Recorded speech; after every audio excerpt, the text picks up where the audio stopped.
Hello everybody, welcome to another video. Today is the 21st of September, and in today's upload we're looking at a whole host of advances, but I will begin with the village of Shandryholove. And as we do so, I do urge you guys to like, share, and subscribe, anything to help us in the algorithm. And as you guys can see over here, over the past 48 hours, the Russians have been able to take over these two yellow polygons.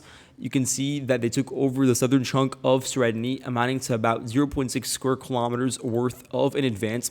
And you can see over here, when it comes to remaining Ukrainian possessions nearby, there is this pocket that is formed due to the intense pressure coming in from the south.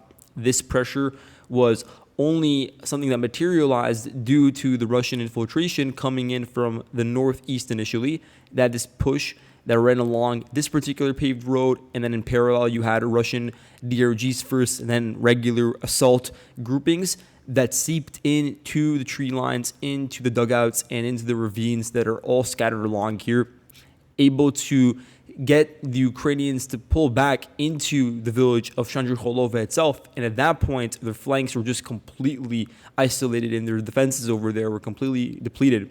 And so the Russians had a relatively easy time establishing a northern flank that can really put enormous pressure onto the village of Shandryholove and also expand northwards. And we saw that manifest with the capture of this forested plantation, a really large forested area. And from there, forces had a very good congregation point they used to branch out and enter into the southern outskirts of Serebryansky itself. And so now the next target, of course, based on the geometry over here, would be this pocket that's outstretched, which includes the remaining parts of Serebryansky and the eastern bank of the Torets River, which is a rather narrow river that runs along this particular portion of the front line. And you look westwards, and this is not a key goal for the Russian side, but it is still important to note that there is this large gap when it comes to any sort of major settlement that can be used as an anchor point for the Ukrainian forces. And we're talking about a span of about 6-7 kilometers over here between Kharkivka, which is also in a sort of predicament due to the fact that it is largely isolated from the north and south. And then past that point, you just have open fields.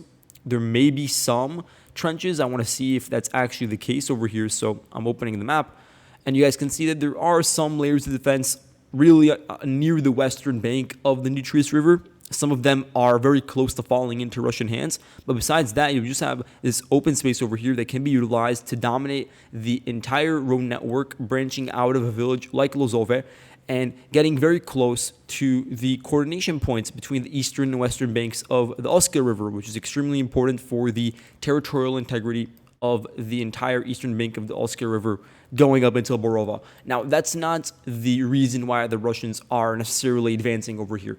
It has way more to do with the fact that they want to establish control over a strong linchpin that can be used to then attack northwest of Liman. That's the overarching objective for now.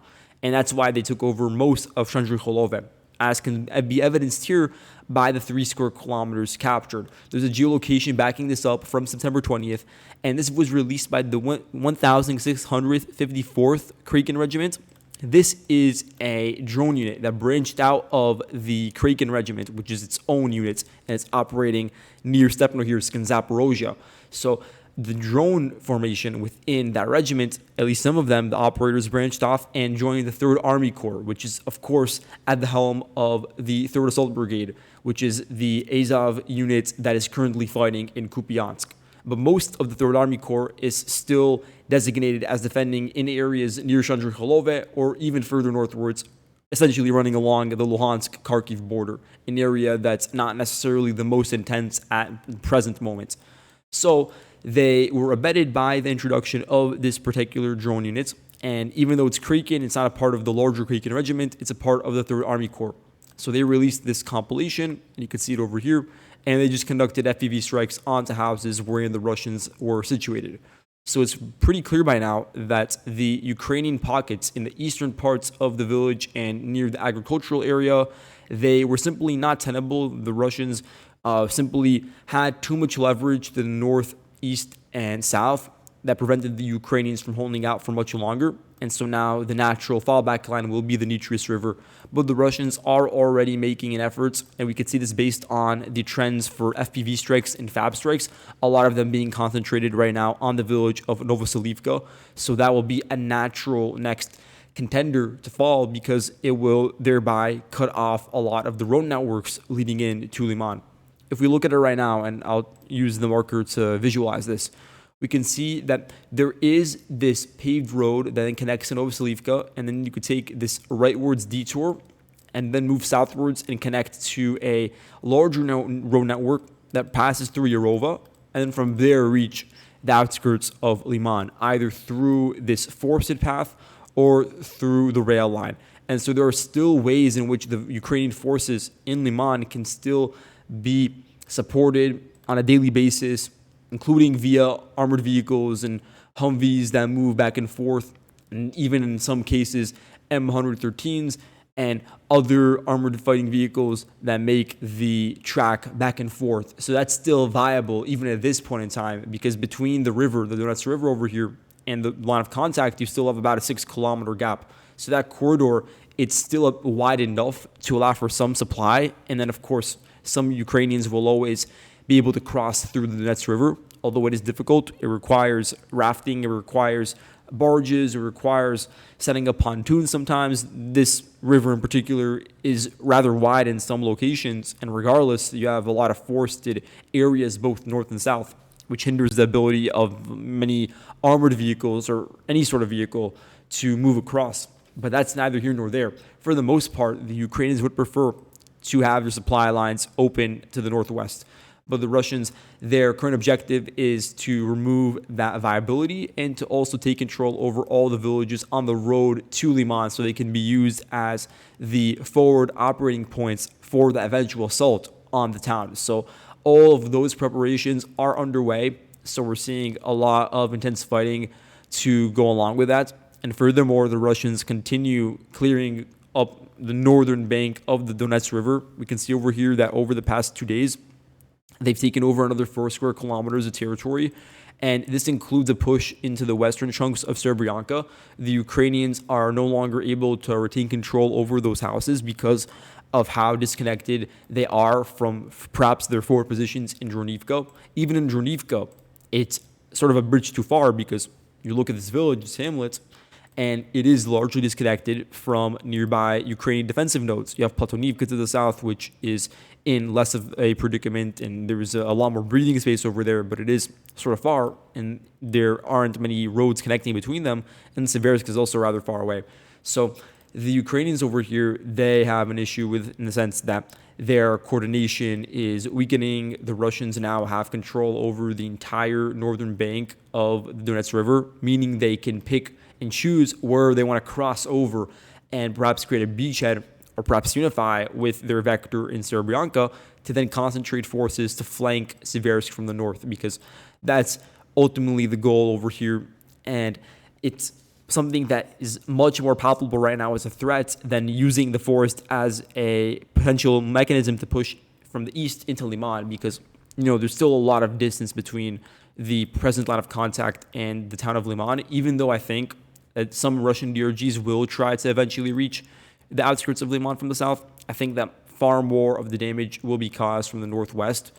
And the fact now that the Donets River has fallen most of the span of the river along the Luhansk border, at least, has fallen, that means that there are a lot of potential attack vectors opening up for the Russians, and small squads can cross over, seep in along the southern bank where you have forested plantations where DRGs can remain hidden, and then from there move southwards along these open routes that are not necessarily the most well defended. You could see that over here with the fortifications. They are meant to absorb attacks coming in from the east, and there could be a potential option to enter into Seversk and actually chip away at its northern outskirts. So that's the Russian consideration over here. Let's zoom in over here, though, on the front line to the east of Kostyantynivka. This is really interesting. The Russians have been able to take over, and this is my estimates, it could be more than this, about 17.2 square kilometers of territory. So these are largely outstretched Ukrainian pockets that were manned by very small squads, perhaps from the 28th Brigade, or maybe in recent times the 36th Marine Brigade, which was recently redeployed to this particular area. So I'll turn on the units so you guys have a better and more holistic understanding of the front line over here. But there was a video released by the Griffin unit, which is a drone element within the 501st Marine Battalion, and they conducted FPV strikes onto a Russian soldier, striking him as he was moving eastwards from Pritichny. So he was never within the village of Pritichny. He was located to the east of it, although I'm aware of reporting that started in early September that Russian DRGs made the move from Stupochki and were able to push southwestwards into Pritichny. That was never verified, and I never altered the map to reflect that, but it appears as if the Russians have found success elsewhere, because the Ukrainians, for all these months, as the Russians were developing this offensive from Delivka to Bilohora to Alexander Sholtine, they remained indefatigable along the Donbass Canal. They were unwilling to withdraw. They retained control over their dugouts, over their various outcroppings and forested lines that contain a lot of foliage and were amazing when it came to the potential to dig in when it comes to dugouts, underground facilities. And we're not talking about anything that's too complex. I'm just talking about some sort of underground compartment. And so a lot of this area was heavily fortified, even if satellite imagery doesn't do it justice. And that's understandable because a lot of it is concealed by the foliage. And as a result, they were able to sustain themselves, and they really were able to supply themselves via drones for the most part. And then they kept a wide enough corridor that allowed them to receive the bulk of what they needed through ground contact with the Ukrainian forces based out of Kostyantynivka. But recently, it's simply become untenable, especially after that September 11th video where the Russians began pushing north of the Bilohora line and started to completely undermine the pocket that we see over here. And as a result, the Ukrainians have been squeezed out of numerous pockets, including mini pockets within this larger cauldron that formed. So that would include this outcropping over here that we see, the outskirts of Bilohora, the border region between the western side of the Donbass Canal, and then over here, this sort of diagonal, squiggly-shaped tree line formation where you could imagine there were a lot of dugouts that the Ukrainians were banking on to absorb forward attacks. So all of those positions have now been yielded to the Russians without the Russians necessarily having to fight over each individual square inch, because just the circumstances, the sequence of events built up until a point where there was a critical mass that was arrived at that the Ukrainians can no longer hold on to anymore. And so they were forced to withdraw to more favorable positions. And even now, you could still see the potential for a pocket to form and for the Ukrainians to withdraw even further, because you have the northern flank where Stupochki is located, and then the southern flank is where the Russians are currently coalescing. And so that will eventually manifest in the fall of Pritichny and the Russian steeping in and entrance deeper into the city of Kostyantynivka. So that's all a part of the current course of movement. Now, zooming in over here, we have admissions from Ukrainian sources that the Russians took over about 1.6 square kilometers, and this is in the southernmost portions of the Klebanbek Reservoir, which surprisingly it does still hold, and the Ukrainians have been able to do this because they beefed up the entry and exit points, and the Russians have shifted their offensive initiative elsewhere because they realized that there were other more relevant locations that actually do have more bearing on the course of the battle in Kostyantynivka, even though the fact that the Ukrainians held on to it is still extremely important because it does redirect some Russian resources away from engaging in the battle for the city of Kostyantynivka. And naturally, it prevents the Russians from moving northwards along the Torets River and arriving at the southernmost outskirts of the city. And so the Russians, at the same time, they've been set out to focus on the southeastern outskirts from the Dacha region over here that you see that I'm hovering over with that particular arrow. And that's where you have the Yagoda Gardening Cooperative. So as long as the Ukrainians, in this case, continue to hold on to the entrance points, and that is done by proxy of the village of Klebanbek, which still remains a very important bastion of defense with basements that they use to remain situated in really intense battle conditions where they're very closely getting cut off on a daily basis. You can see it over here, only about 1 kilometer or 1.2 kilometers between the gray zone and the reservoir. Nonetheless, they've been able to really drag out the fighting and as a result sort of evaporate any sort of Russian initiative that was building up recently. And you can see over here how, as a result, they've had to scale back some of their forwardmost operations with very small squads that were operating at the deepest points in the reservoir. And they're going to try to coalesce a bit to the north, where you have this horizontal trench line. So as a result, the Russians are closing in on some of the excess open fields that the Ukrainians can no longer retain control over. Now, when it comes to the Kucherov Yar front, and perhaps we should call it the Dobropilya direction, it's up for debate still now, but we have an update from Berezove. And so Berezove, they are claiming that recently the Ukrainians have been able to continue with their counterattacks in this region, and that they've been able to have this mad dash in the direction of Boykivka. So I will map out generally what Berezove was claiming in his reports. So essentially, the Ukrainians were able to establish this thin line between Nikhanarivka and then this tree line over here that leads directly into Boykivka. Although they did not take over Boykivka itself, apparently this is what this particular Russian source is saying. They're claiming that there's a buildup and an amassing of Ukrainian forces to the west of the village, and this is all with the intention of cutting off the Kazenyi Torets River in this particular case, and thereby essentially destroying all of the offensive cohesion that you have between the 51st Combined Arms Army, the 8th Combined Arms Army, the Marine brigades that are now coming in. All of that would just have a complete wrench thrown into it, because they would have to focus on defending their own rear rather than expanding their horizons along a multitude of pockets. And so that's always been the Ukrainian objective over here, to, first of all, change Russia's posture to defensive, but then also to create pockets that were untenable for the Russians to retain control over for long periods of time, in order to permanently craft a front line that was no longer threatening and would allow, for instance, for Dobropilya to remain safely under Ukrainian control, or for the northeastern flank of Pokrovsk to not be under complete and existential threats at all times. So that's why the Ukrainians made the decision to amass forces over here, including in areas to the west of the pockets, meaning from Belitske all the way up to Zoloty Kolidyaz. You do have a formation of Ukrainians from this side, including the 12th Azov Brigade, the Kazenyi Wolves Assault Regiment, you have the 4th Rubizh Brigade, and there are a couple of other ones that we consistently mention. On the eastern side, we saw an even larger concentration of Ukrainian forces, which is understandable because this line over here contains so many villages that can be used to house forces, and that it is so critical to the viability of Ukraine's current approach to retain control over this line of villages. And so even if they're not necessarily always on the offensive, they did try to double down over here, and that prevented the Russians from brute force attacking from the south and taking over villages like Volodymyrivka, and at the same time allows them to drag out the fighting, as the eastern flank of Russian attacks does actually appear to be far more potent. So what I'm trying to get at over here is that the Ukrainians have been trying to shift the initiative. We know that in late August and in early September, there were efforts to completely cut off the Kucherov Yar pockets, and those were unsuccessful.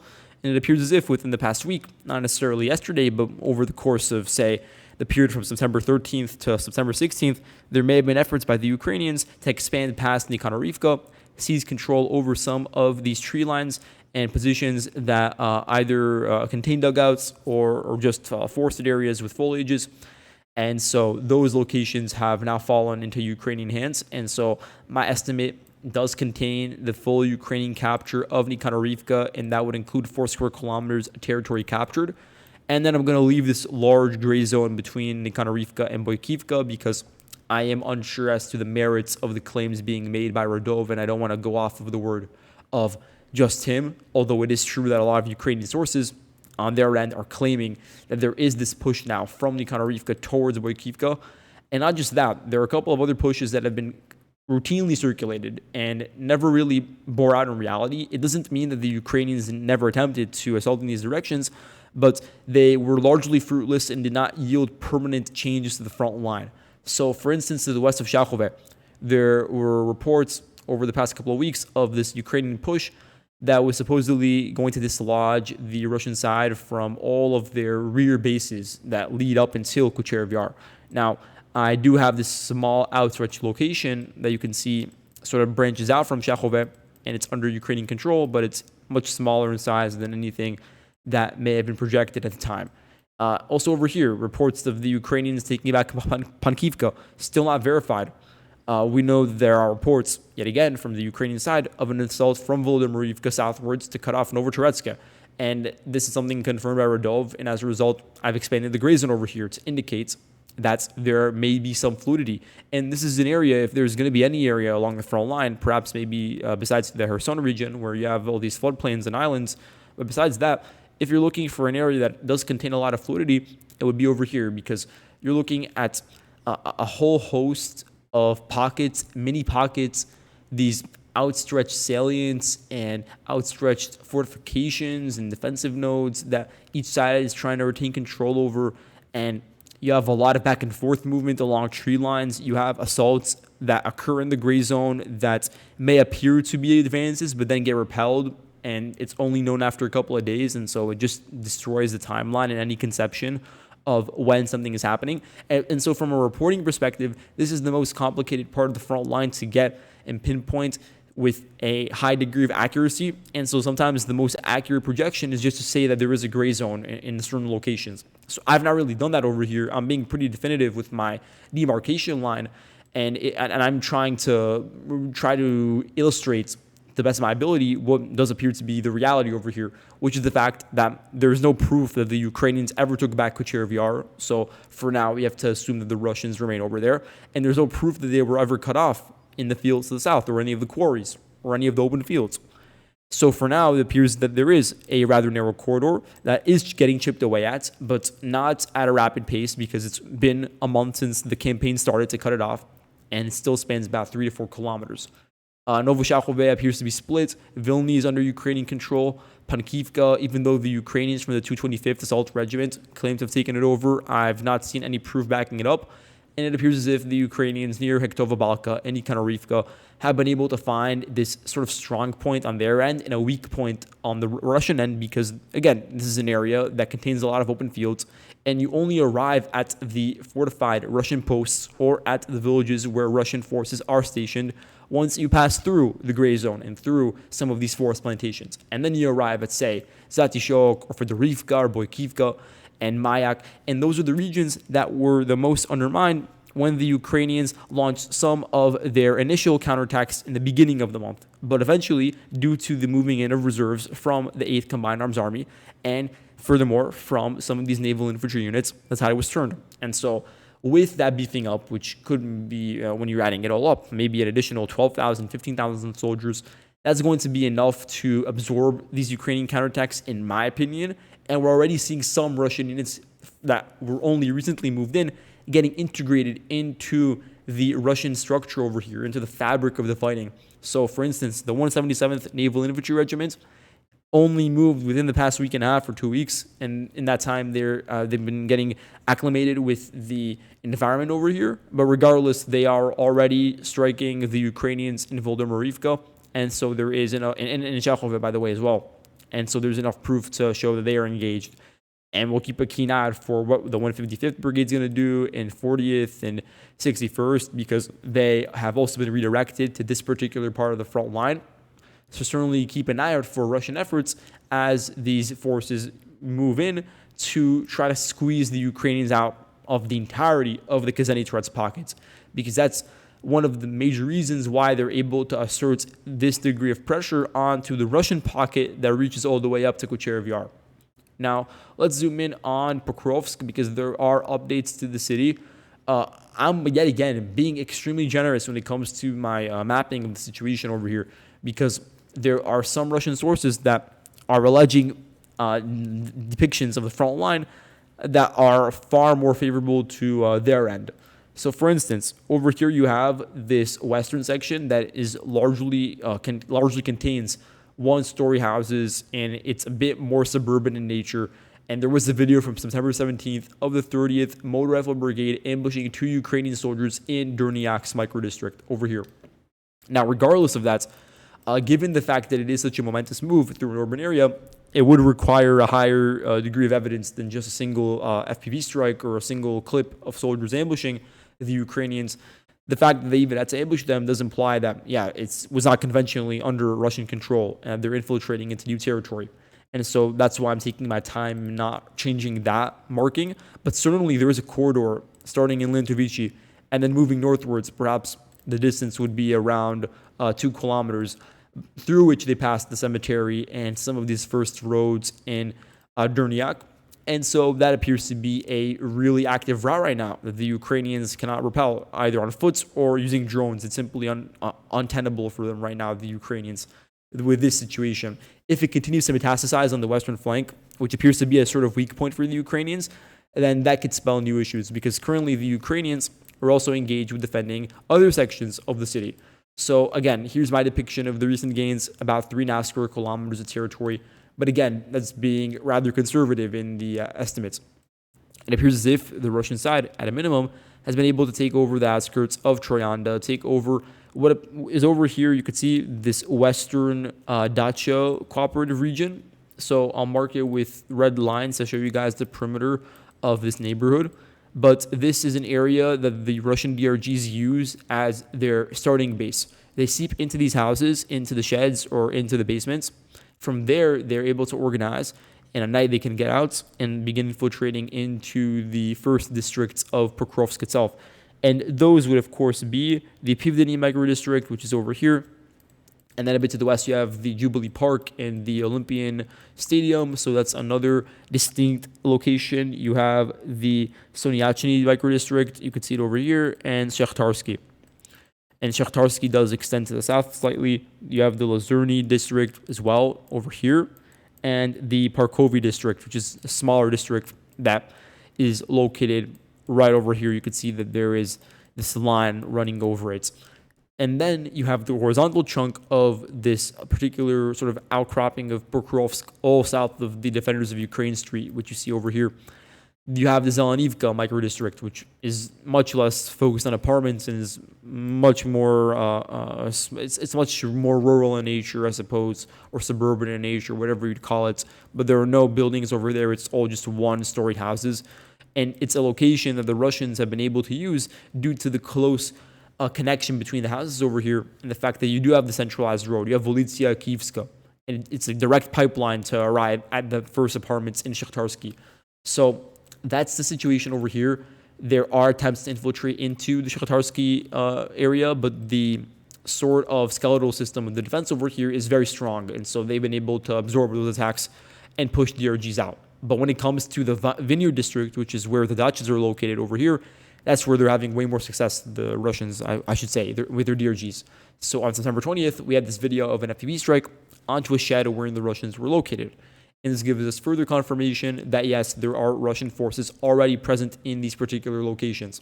Now, at the same time, some Russian sources, and this would include ones like Divgen, they're claiming that the entirety of Leontivici, including this first sort of diagonal part of Leontivici that connects to Defenders of Ukraine streets and to Pokrovsk itself, they claim that's been taken over and that it's yet again being used as a route to enter into the city. So that would be along Volitsia Privolna over here.